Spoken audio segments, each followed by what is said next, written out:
국민 여러분 안녕하십니까? 인도태평양 전략연구원의 최수영입니다. 오늘도 변함없이 저희 방송과 함께 해주시는 대한민국의 국민 여러분, 또 해외에 계신 동포 여러분 한 분 한 분께 감사의 말씀을 전해 올립니다. 오늘 전해드릴 이야기는요, 중국산 희토류 산업에 닥친 난제다. 이 이야기를 좀 전해드릴까 합니다.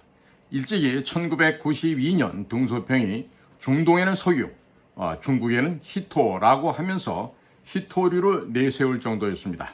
다시 40년이 지난 후 희토 저장량이 전 세계 34%이며 생산량은 70%이지만 중동의 석유만큼 큰 영향력을 발휘하지는 못하고 있습니다.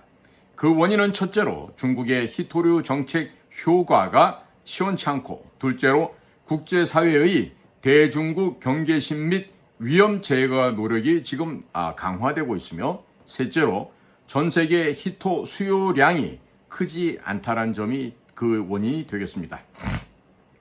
중국 희토류 산업에 닥친 3대 충격은 첫째, 희토 산업이 수요 한계로 적자를 보고 있다는 얘기입니다. 즉 희토, rare earth죠.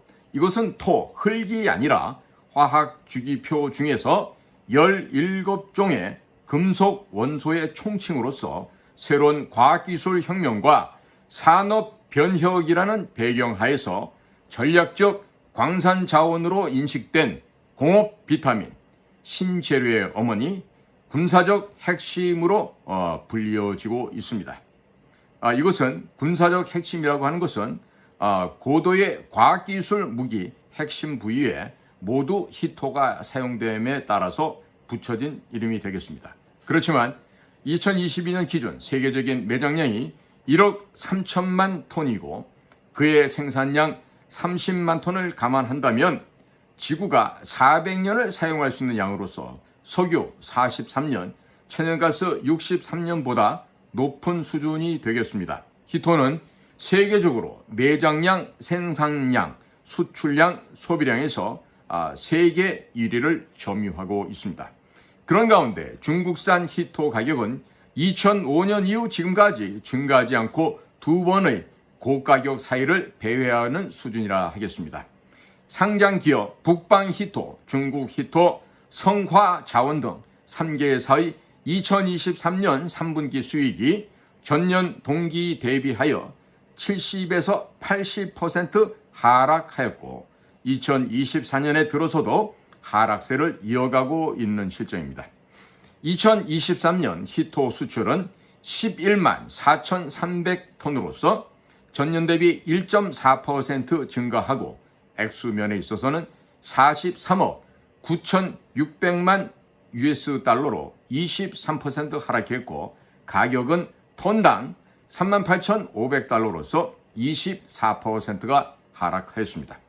둘째로서는 전 세계 전기자동차 시장의 선두주자인 테슬라가 현재 전기자동차 계획에 사용되는 희토 원소로 디스프로슘 DY, 테르비움 TB, 네오디듐 ND 세 종류가 각각 10g, 10g, 500g씩 사용이 되고 있지만 2023년 3월 1일 테슬라 동력총공사 부총재 콜린 캠벨이 다음 단계는 어떠한 희토도 사용하지 않는 영구자석 전기를 사용한다고 발표하면서 중국 희토 상장사의 주식이 각각 5.9%에서 10%대까지 대폭 하락한 바가 있습니다. 부총재 콜린 캠벨은 이어 세계적으로 청정에너지를 과다 사용하여 희토 수요가 급격히 상승하는 추세를 만족시키기 어렵다는 점과 희토 채굴이 환경과 건강에 미치는 위험 부담 등 때문에 2017에서 2022년간 테슬라는 세 종류의 희토 사용량을 이미 25% 감소시켰으며 앞으로는 희토를 사용하지 않을 계획이라고 밝혔습니다. 사실 희토 영구전자 전기는 60년대에서 80년대에 출현하였던 기술로서 사실 테슬라뿐만 아니라 일본, 유럽 자동차 기업은 모두 희토가 포함되지 않는 영구 자석 전기를 개발 중에 있습니다. 테슬라가 희토를 사용하지 않는 전기자동차 생산에 성공하면 그 영향력은 대단하여 생산가를 대폭 낮출 수 있을 뿐만 아니라 다른 기업도 따르게 되어 있습니다. 더욱이 신에너지, 자동차 이외에 풍력 발전기, 자동차 전기, 가전, 공업, 로봇, 에너지 전략, 엘리베이터 영역까지 히토를 사용하지 않게 될 것이기 때문에 중국의 히토 산업에 대한 충격은 엄청날 것이 확연시 되고 있습니다. 셋째로 서방 측의 중국 히토 공급망 제거가 성과를 거두고 있습니다.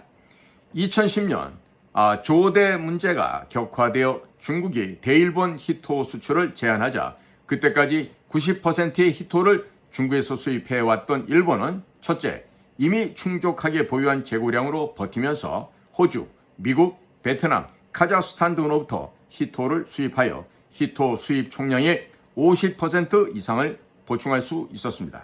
둘째로 에너지 전략 연구를 가속화하여 희유, 금속 대체품 개발 연구와 재활용 등으로 히토 의존도를 낮추어서 2010년 수입량 28,000톤을 2011에서 12년 각각 23,000톤과 14,000톤으로 낮춘 바가 있었습니다.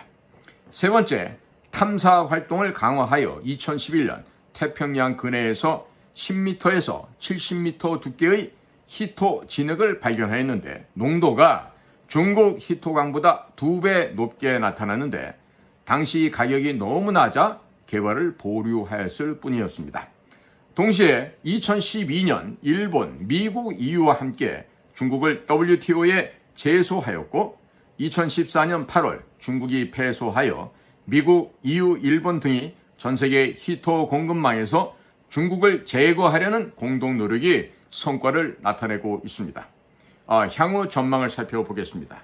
첫째로 2017년 이후 전 세계적 히토 생산량이 증가하여 중국이 아무리 생산을 배가하여도 시장 점유율이 2010년 98%에서 2022년 70%로 독점적인 지위는 불가능하게 되었고 공급 다원화가 형성되었습니다. 베트남이 히토 자원 매장량이 2,200만 톤으로서 중국의 절반 수준이고 2022년 생산량을 10배 증가시켜 중국의 70% 점유도 어려운 전망입니다. 자, 두 번째로 서방 측이 연합하여 중국 이외의 공급망을 확보합니다. 자, 우선 첫 번째로 미국, 일본이 캘리포니아 패스 마운틴 히토 광산에 MP 재료 공사를 설립하고 판매를 주우 상사 스미토모죠. 스미토모 상사가 맡아서 종전의 동 광산 히토를 중국에 운반하여 가공한 다음 다시 일본이 구입하던 단계를 줄이게 되었습니다. 2023년 중국이 수입한 히토 금속광 66,414톤의 99% 이상이 미국산이었습니다. 자, 두 번째로 2024년 캐나다가 호주의 바이틀 메틀사가 보유한 광산을 매입하였을 뿐만 아니라 2022년 캐나다는 세계의 중국 회사의 캐나다 히토사 주식을 처리하도록 명령한 바 있습니다. 세 번째로는 2024년 6월 3일 호주 재무 대변인은 국익을 위해 중국과 관련된 투자자의 호주 내 히토 광산인 북방광업 주식을 소멸시키는 명령을 발표합니다. 네 번째로 세계 3대 히토 매장량 보유 브라질의 제1 히토광 세레베르데가 금년 생산을 시작하면서 서방 진영에 합류하게 되었습니다. 2024년 히토 생산량이 5,000톤으로 2030년 2배로 증산될 계획입니다. 자, 이제 결론입니다. 중국이 늑대 외교, 전랑 외교 방침에 따라서 히토를 서방에 대적하는 비장의 무기로 활용하였습니다. 그러나 서방 측이 중국에게 대항하는 공급망을 구축하기에 이르러 결국 히토 수출 가격은 헐값, 즉 똥값이 되고 히토류의 이 가치라는 것은 얻지 못하는 결과가 되었습니다. 자, 국민 여러분, 지금 대한민국도 마찬가지로 지금 Artificial Intelligence, 인공지능 사업에 우리도 올인을 해야 됩니다. 그러기 위해서는 대량의 반도체가 필요하고 또 그 반도체를 만들고 하는 데 있어서는 어마어마한 양의 전력이 필요합니다. 그 막대한 양의 전력을 공급하기 위해서는 역시 태양광 발전이나 풍력 발전으로는 개미 다리 하나만큼도 움직이게 할 수가 없는 힘에 지나지 않습니다. 따라서 무엇이 필요하냐? 우리에게는 원자력 발전이 절대적으로 필요합니다. 그러면 원자력 발전에서 전기를 만든다는 것은 우라늄이 있어야 된다는 얘기죠.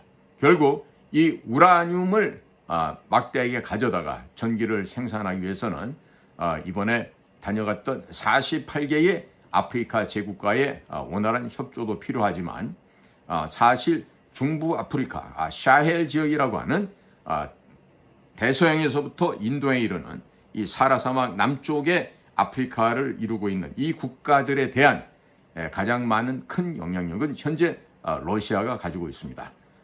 프랑스는 과거 자신들이 식민지로 지배했다 그래서 지금도 자신들의 땅인 양 착각하고 과도한 욕심을 보이면서 뭐 우크라이나 지원한다 어쩐다 이런 소리를 하고 있는데요. 대단히 그 잘못된 판단이고 실체이라고 생각이 듭니다. 따라서 우리는 이번에 북한과 러시아가 무슨 특수 전략적 동반자 관계를 맺었다, 자동 개입 조항이 생겼다 이런 거에 대해서 민감하게 까불락거리는 좀 가벼운 그런 그 뺀탕급, 핑급도 안 되는 그런 그 중량감을 가지고 경거망동하지 않았으면 좋겠습니다. 적어도 무제한급의 헤비급 선수들처럼 묵직하게 한 걸음 내딛는 것도 좀 중량감 있는 보폭을 띄우고 그리고 러시아와는 별도의 웃음을 지어가면서 별도의 2중 3중 이럴 때는 카말레온 같은 자세가 필요합니다.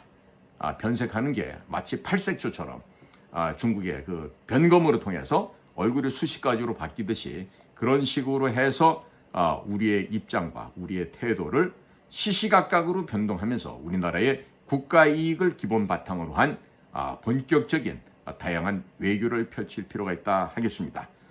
오늘 제가 말씀드린 이 중국의 오만함과 중국의 불손함은 결국 이 히토류 시장에서도 배척을 당하고 이제 서서히 꺼져가고 있습니다. 중국 내부에 부동산업을 비롯한 내수 시장이 붕괴되어 가고 있고 해외 수출이 안 되고 있고 또 이런 히토류 광물 수출 또한 어렵게 되어가고 있는 중국 공산당에 앞으로 존속할 수 있는 시간이 얼마나 남았는지 정확히 알 수는 없습니다만은 반드시 필망해서 필멸할 수밖에 없다는 점을 말씀을 드립니다.